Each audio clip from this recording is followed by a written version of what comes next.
Sharper. It's a little foggy. Sharper mind. Let me see your Padres hat. There you go. Get adjusted. All right. I'm good. Okay. Let's go.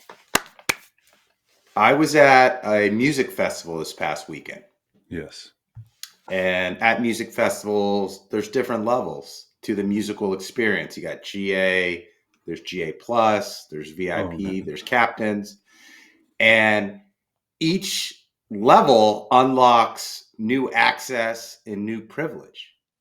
Mm-hmm. So if Major League Baseball was a music festival, the Colorado Rockies would be GA, bottom of the barrel, worst in the league, brutal stretch.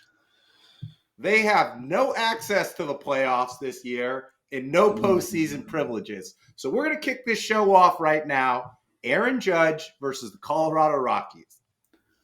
The Colorado Rockies are 6-28, Big Ben. Mm-hmm. They're on pace for 28 wins. Will Aaron Judge hit more doubles than Colorado Rockies wins? Oh, what's a good doubles year? 40? Here, I'm glad you asked. You want me to give you some stats before you answer? Sure. Rattle them off. Okay, in a 3-year span, I took 2021, 2022, and 2024. Didn't do 2023. Judge was hurt, ran into a fence in Dodger Stadium. Okay. So those 3 years, he averaged 29 doubles per year. Rockies have had a lot of injuries, right now on pace for 28 wins. That would be historically bad. Rockies could get hot. Aaron Judge could cool down. No, Rockies. So what's going to happen? What's that? What has a higher probability? Aaron Judge cooling down? Probably not. He's good. He's just really good. The Rockies playing in the toughest division in all of baseball, they're not going to get hot. So give me Aaron Judge in the doubles. All right. It's a fact. Because you're going to see the Rockies. Listen, when you're that bad, what do? You call up prospects. You get guys that your September call-ups become July call-ups. Like that's how it's going to work at Colorado. Man, they got a tough division. It might be like June 1st call-up. It's true. Drafted in the league. Like just from the draft, and they just walk into the field, Coors Field. Good question. I brought up the historically worst teams of all time. The Cleveland Spiders had 20 wins. The Pittsburgh Alleghenies had 23. We're going back to the 1800s, Big Ben. Like, this is how historically bad the Rockies are. So if they win 28 games, that means they would lose 134. Oof. My next question is, what's going to happen? Will the Rockies have more losses, or will Aaron Judge have more RBIs? That's a good. Give me. And Aaron Judge right now, he is on pace for, because I know you like your stats here. I do. Give me the data. So let me get to the data. He's got to be what? He's got to be on pace for something like that. He's on pace for a 429 average, 59 home runs, 177 RBIs, which the most RBIs he's ever had is 144. I'm setting these over-unders pretty close. Jeez. I like this segment. Let me give me the Rockies. Yeah. Excuse me.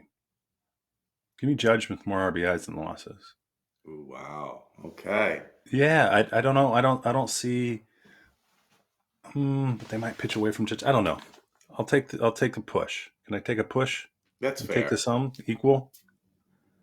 What the Rockies have going against them, you brought it up earlier. The Dodgers, the Padres, and the Giants, and the Diamondbacks are all in that division, and they're going to play them a lot of times. So this could be a historically bad season for the Rockies. And you know who loves this? The Pirates and the White Sox, because they would be putrid any other year, but the Rockies are still in. It's all relative, right? We're not bad. Look at the Rockies. It isn't that bad. Are we getting on to? Are we done with Judge? We're done with Judge, but we're not done with this show. Hello and welcome to Big Ben and K Winn. Each week we broadcast live on YouTube. More of an audio podcast person? Don't worry. Download, listen, subscribe. 5 stars if you're listening to this podcast live or on demand on YouTube, drop your comments below. I'm K Winn. He's Big Ben. We already talked about the sorry Rockets. Ooh, we didn't talk about the sorry Rockets. The sorry Rockies. Aaron Judge. We're going to get into some NBA playoffs and much, much more. Okay, but before we do, we're going to talk a little bit about Magic Mind. Okay, give me 1 second. Okay, can you go upstairs and play with some magnet tiles? Sorry, Ken, do you want to do the Magic Mind bet? Can you tell everyone how much you love Magic Mind? My daughter loves Magic Mind. She's only 3. I microdose her just so he has a cleaner, sharper mind. Going into her preschool, she makes colorful things like you might see here. Look at that. How can you do that without Magic Mind? How can you do this without Magic Mind? She does amazing things. She's more creative than me. And it's all because of the little Magic Mind throughout the day. And she's hyper, she's going. Obviously, she wants to color. She wants to do all sorts of things. Thank you to Magic Mind. Cleaner, energy, sharper mind, even if you're a 3-year-old. I love it. What is it? 6:40 in the morning right now. I'm a creator. Big Ben's a creator. The only thing getting us through this podcast is Magic Mind. It's that sharper, clean energy. But don't just take my word for it. What about Justin Kahn, founder of Twitch? He says, my favorite product discovery, energy, motivation, and flow in one shot. That's the Magic Mind shot. Actor Pete Holmes, he's also an ambassador and endorser of Magic Mind. The first energy drink I've discovered that gives all day energy and actually decreases stress at the same time. That's what Pete Holmes has to say. What K Winn and Big Ben have to say is get your Magic Mind, get your clean energy, and let's get this podcast started. I got an analogy for you. I thought about this morning. I woke up. I watched both those NBA games. I just took the plunge, got max. Just let them run. You got to get your value, right? You can't just buy it and then forget about it. You want to get some return. So I watched both games. When you had a house party in high school and you're hosting? So in this case, OKC is hosting. And in this case, Boston's hosting. And everyone's having a good time. The parents are out of town. And what happens? The cops show up. Boom! Everybody scrambles. What once was fun has now been obliterated. 3 people got MIPs, and you're in the principal's office. That's how it felt like in both these games. OKC, 2 minutes left. They have 91% win probability. Joke. Cops show up. Boom. Aaron Gordon, 3. Been there before. Nuggets have. OKC has it. Boston, what happens? They rely too much on the threes down the stretch. Jalen Brunson, just gritty, gutty. New York wins. I already got the return on this entire monthly or maybe in the next 2 months in those 2 games. Phenomenal games. I'd love to hear what you thought of the Knicks. Not so much the Knicks, but Denver too. We've seen 3 playoff games in the semis so far, and the road teams are 3-0. I love the analogy about the house party.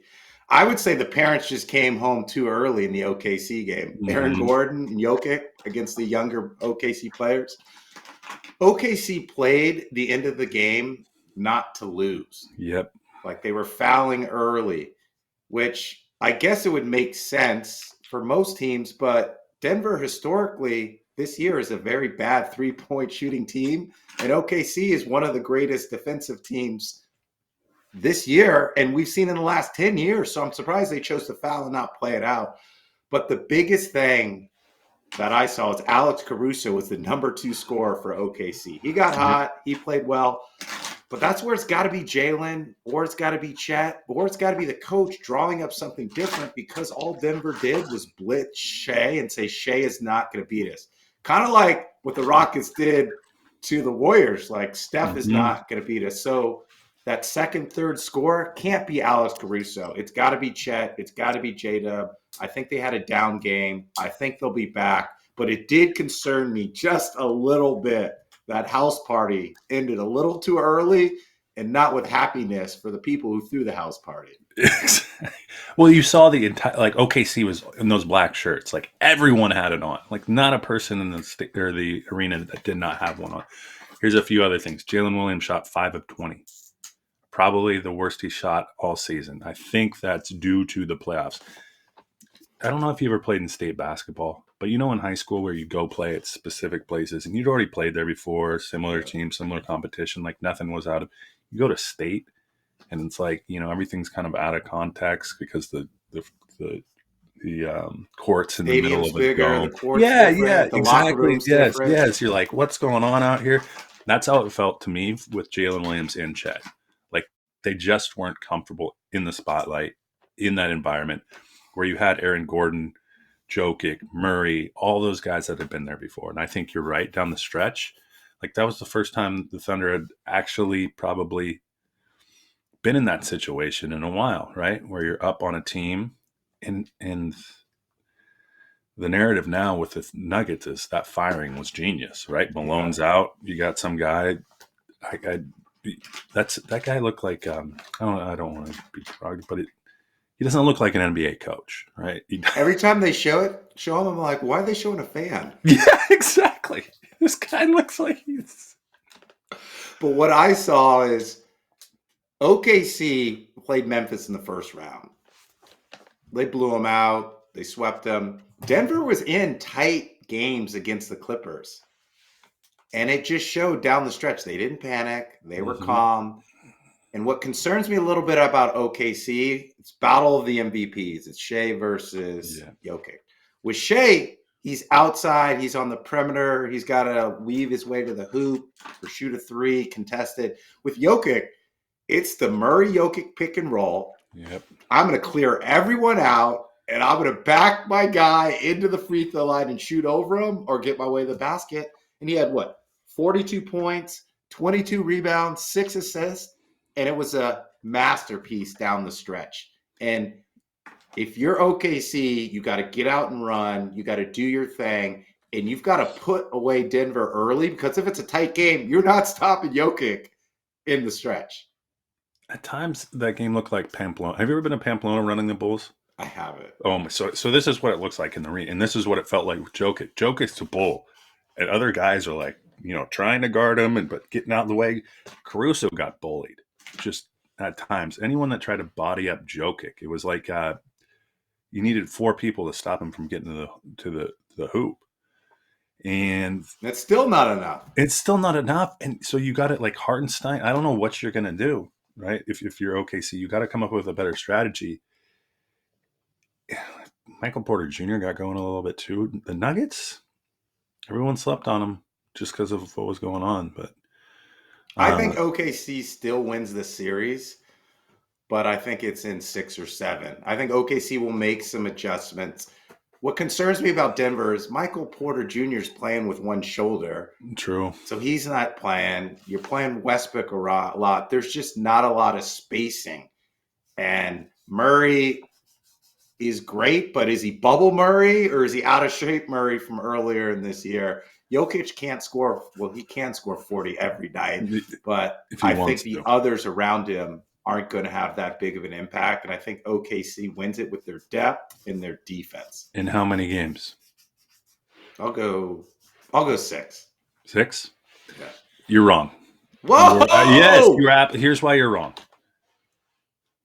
The only difference in Jalen Williams, I would say that's the only anomaly. Other than that, I thought OKC, everyone else around them lived up to more or less, except for the nuances with Chet. And you go to Denver, though, that's not an easy place to play. Like, you had to win both these at home. Clippers beat Denver in Denver?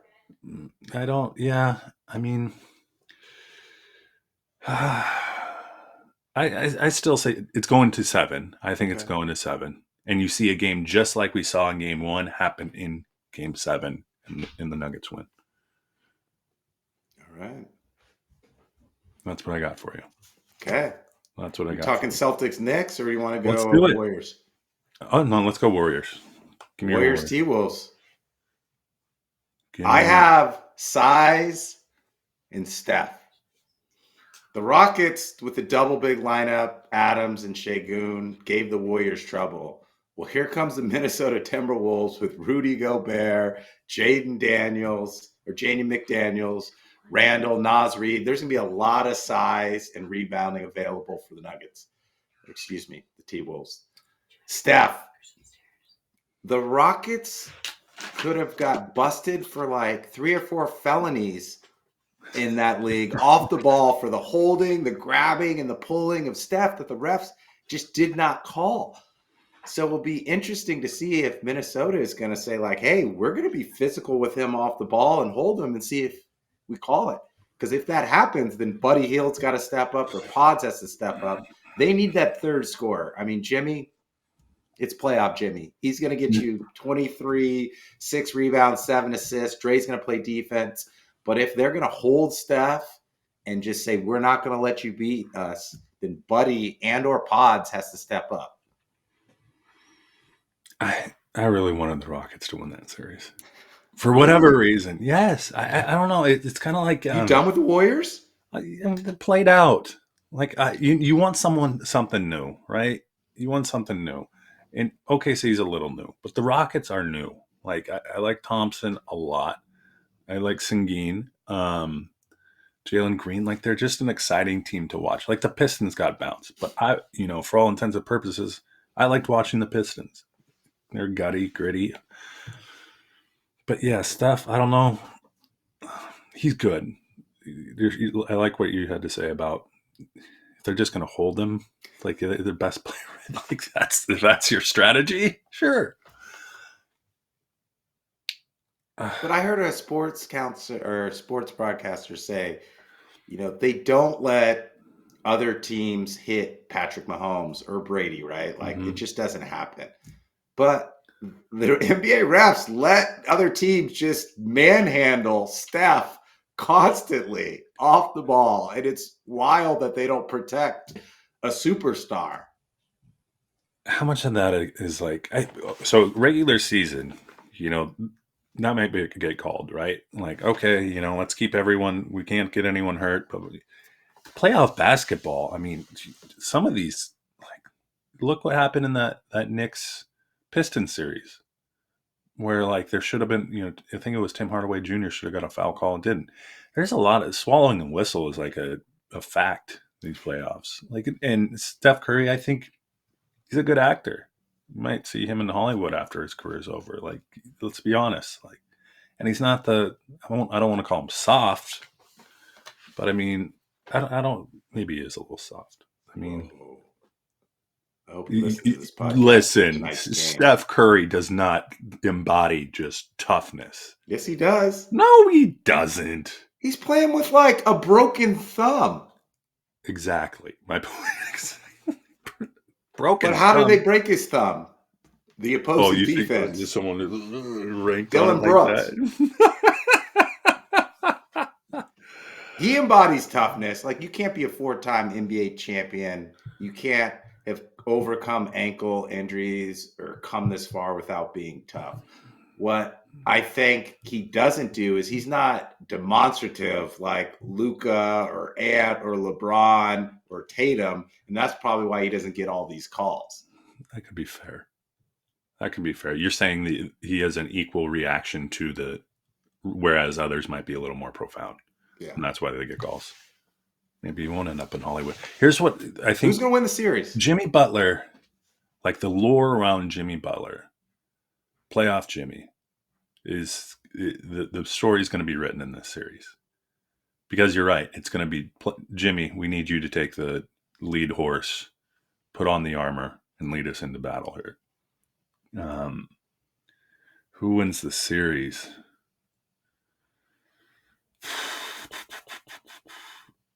This is changing in the guard right here. Wow, Ant-Man.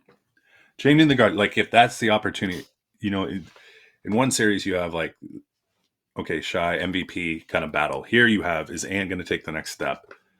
Or is it, at this point, old man Curry continues to win these series? Is Ant going to slay another dragon? Yeah. Knocked out KD and Booker, knocked out Jokic, knocked out LeBron and Luka. Can he slay Curry and the Warriors? I think so. Okay. I think so. How many games? 6. We'll go 6. 6. All right. Who you got? So I was at a music festival this weekend, as I mentioned earlier. Headliner was Sublime. Wait. That was a headliner? Yeah. That's not a music festival. That's a folk life Wow. get This is together. LA. This is beach life. Little reggae, little ska, little rock, little soft rock. But what I didn't know, because the lead singer passed away, I don't know, in like 96, Yep. 97. His son is actually the lead singer now of Sublime, and he did a great job. And one of my favorite songs is 40 Ounces to Freedom. You know, Yeah. like drink out of the bottle and you're free to be who you are. What you are is what you think. But that doesn't always the case when you go down that route. But the Warriors have no interior defense, no one to protect the rim. So it's going to be 48 minutes of freedom for Ant. He's going to go for at least 30 this series. I don't think they're going to stop him. He's going to go off. However, I'm going with the Warriors in 6. Ooh, They're going to figure no. out a way to neutralize Julius Randle. It's not going to be the same Julius Randle against the Lakers. Nas Reed isn't getting those open looks. The Lakers played no perimeter defense and did nothing to make adjustments to stop Minnesota. Steve Kerr is the master of adjustments. We saw him in Game 7. We'll see him in this series. Neutralize the others, and Ant-Man is going home a little early. I've got Warriors in 7. You can make adjustments all day, but you got to have the personnel to go out there and execute against it. Like, you don't have the personnel. You just said it. You don't have a rim protector. You don't, like, Curry's not going to play They didn't all have that a rim much protector defense last series. They didn't have a rim protector when they beat because Boston 3 you years don't need ago. one It when doesn't Alperen matter when you lock in and play team defense and you've got Draymond in the back. You don't have the person. You don't have the depth. You don't have the. Come on, if you're going to battle, you got to look around and be like, my army's not as strong as this one. At least you have to admit that going in. Jade McDaniels, Ant, like Old Man Conley. Not that he's really tearing things up, but you mentioned They Nas Reed. have more depth. What I mean about adjustments is the Warriors are going to basically get Rudy off the floor. It's going to be Go right at him. pick and roll. So he's off the floor. He's done. He can't play in the series. He can't play in clutch minutes. I think the Warriors will figure out a way with that championship pedigree, that title DNA. They're going to find a way to win. Everyone's picking the Wolves. I'm leaning towards the Warriors. Because everyone's smart and intelligent and sees that. Everyone also picked my Lakers. You saw what happened there. This is you never want to make emotional bets or picks. This is an emotional pick for you. No, it's a factual. Like, Warriors, one of the best defensive teams. Shut down Randall. No. That's an overstatement. They're not one of the best defensive teams. They have one of the best defensive players. That doesn't make you the best defensive team. Look at their defensive rating since Jimmy Butler came. Okay. They're one of the best defensive teams. I think you're right in that regard. Yeah. But then does that just, I guess you have two of the best defensive players. They have two good defensive players, but they play good team defense, is all I'm saying. All right. I'll give you that. Okay. You want to talk baseball? I want to talk a little baseball. Okay. Let's talk about it. So NL West, here's what I've heard about baseball in this first, month and a half? Yeah. Month and a half. That's the fair. NL has maybe 8 to 9 teams better than the best team in the AL. Would you agree with that? Yeah. There is a lot of good teams. I think the Diamondbacks, who are 4th in the NL West, are better than a lot of the top tier AL teams. They're probably better than the Red Sox. They're better than 100%. Probably the Yankees. Yeah. Maybe. Like the Yankees would be the stopgap to looking at that. But I mean, even records wise, you could argue that, the NL is far superior to the AL this year. I do want to talk AL West. Angels no longer in first place. My confidence level in them was wrong. They do hit a lot of home runs, but they're now in 4th place. But that's Mike Trout is hurt again. Again. Gosh. Are we going to say what would have been with Mike Trout? Probably. Is he going to be? I wouldn't call him the Brandon Roy of the. No, he's got 3 MVPs. So God, yeah. I mean, he's already there. Does Mike Trout get in the Hall of Fame? Yes. Wow. It's not I going to be mean, based on his playoff numbers.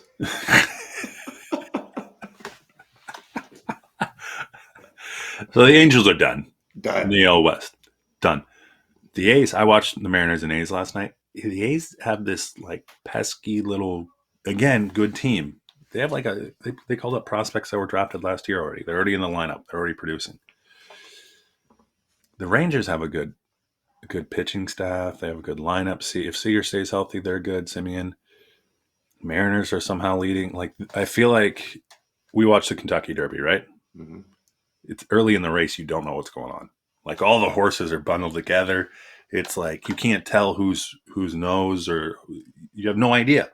I feel like that's how the AL West race is right now. Like there's just too many horses. Who's going to come around the corner and win the race? Oh,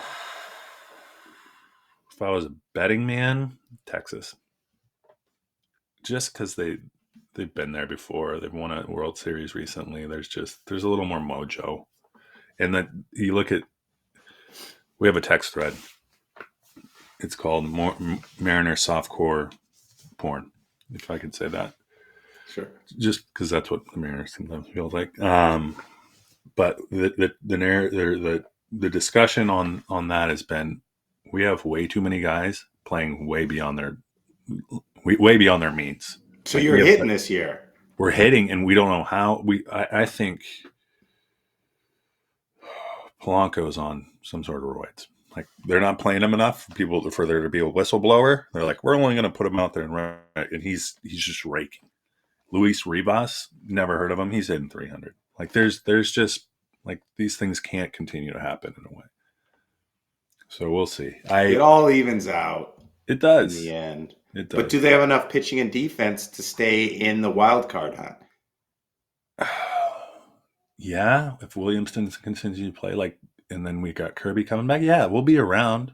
We'll absolutely be around. We'll be at that 54, winning 54% of our game clip throughout the season, and be one win outside of the wild card.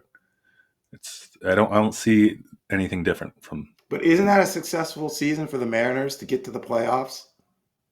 How is it successful? Absolutely. Yeah. There'd be a ticker tape parade down. If we clinched the AL West, like people would go bananas. Absolutely. We just want to host a playoff series, like a real playoff series that matters. Not the wild card. Not the wild card. Come on. With expansion, I don't know. How do your Giants look? Giants look good. I think they're tied for second right now with the Padres. They're winning with pitching, and pitching. Their offense isn't clicking on all cylinders right now. Adames is struggling a lit's bit. Chapman's struggling a little bit. But because of their pitching, they're in every game. Great situational hitting, great defense. They look good. I think they're only going to get better once Chapman and Adames settle in and start hitting. Yastrzemski, who's like a career 240 hitter, is hitting like 280. Maybe this is a year he takes the next step.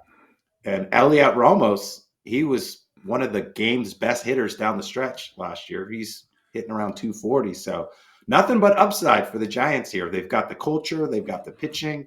We're still waiting for Justin Verlander to win his first game, though. He's pitched well. He just hasn't come up. He's got a lot of quality starts, but it just hasn't worked out because the offense isn't where it should be quite yet. Who wins the NL West? Dodgers. You got to say Dodgers. Pods win the NL West. Giants and Dodgers both are wild card teams. Is it still called Petco? Yeah. We got to get down to Petco. I know. I mean, that's the only thing going in San Diego. I bet it's just bananas. Yeah. I mean, they got fireworks too.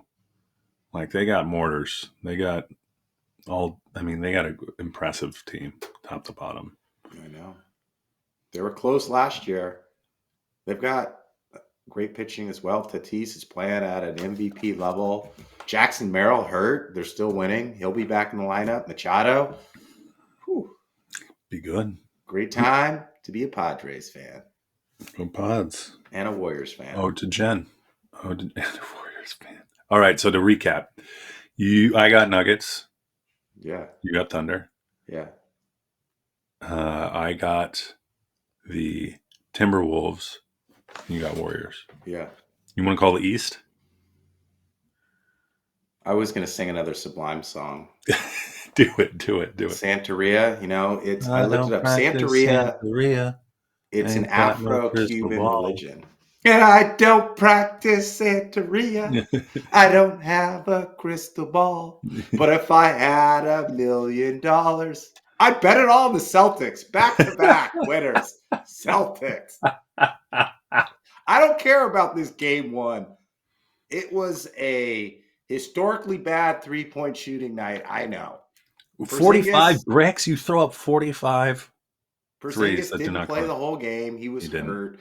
They're going to make adjustments. The Knicks aren't winning when Mikal Bridges is playing 51 minutes and Brunson's playing 46. Their legs are donezo. Celtics will win that series.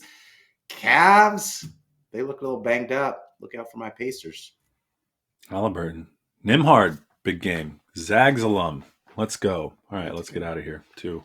You and Before we get out of here, don't forget Magic Mind. It gets me going. It gets Big Ben going. It's going to get you going. And Dr. Dan Engel, this is what he has to say about Magic Mind. The highest quality ingredients impress me the most. The science is clear with these compounds. And these compounds make for great creativity and great podcasts. That's why I love it. Hey, you already saw. I should have. Not only my daughter, I take it too. And Magic Mind, what does that do for me? I don't consider it an energy drink. I consider it a wellness shot. And I think that's where I'm going. It just makes me feel well throughout. I don't feel a burst of energy in any way, shape, or form. I just sustained energy that's good throughout the day. Calm mind, peace, meditation. And I do practice Santeria. So maybe this helps. I'm sure it does. But what would help us out if you follow us, subscribe, and download our podcast anywhere you get your podcasts. If you're more of a social media person, at Big Ben K Winn _ at Big Ben K Winn _ make sure you follow us, like the videos. We broadcast live each week on YouTube. Audio podcast, Apple, Spotify, iHeart, and more. I'm K Winn. He's Big Ben and Ann Edwards. I hope you have a great time in Cancun. Is that still the de facto? Cabo, Cancun, one of the two? Yeah, I think it's because once you lose, it's just you can get a flight to Cabo the next day. Do you think they promote that? Do they come in the locker room? Hey, we know you might lose tonight. You might feel bad, but here's a free ticket down to Cabo to stay at our all-inclusive. I would take that. I would too. Not Cabo. You don't like Cabo. You're scared of hurricanes. I am. I got PTSD with hurricanes. What is the likelihood you're going to be in Cabo and there's another hurricane? I don't know. I don't want to take my chances. Listen, this hurricane came boom. Kind of like how the Knicks started making threes last night. I don't know. But boom, it was there. It was done. I was decimated. The Mexican Navy's leading us out. We're sitting on a tarmac trying to grease people to get in planes. It was miserable. You can't go in the fall. That's hurricane season. Never going again. Well, tell Travis Store to quit getting married during the fall then. Oh, well. Not my fault. I didn't know it was for a wedding. I got no choice in that. I'm not going to Cabo for anything else other than a wedding. Well, and then maybe high school graduation. That's another story too. Yeah. All right. Let's go Wolves. Let's go Nuggets. Let's go have a wonderful day. Let's get out of here. Boom.